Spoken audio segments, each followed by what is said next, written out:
In this video, I am going to share how to fix lag in the Mob Control game. I will tell you different reasons why this game lags, along with their solutions.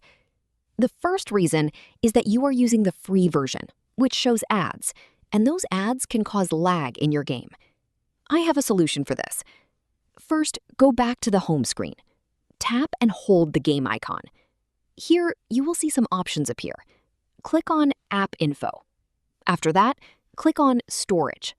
Then click on Clear Cache. Now go to your mobile settings. Click on Other Wireless Connections. After that, click on Private DNS.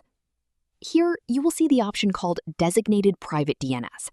Click on it, then tap on Modify. Now type dns.adguard.com.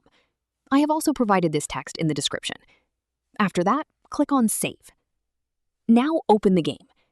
One last thing, make sure all background applications are closed. That's it. Now you can easily play the game without lag.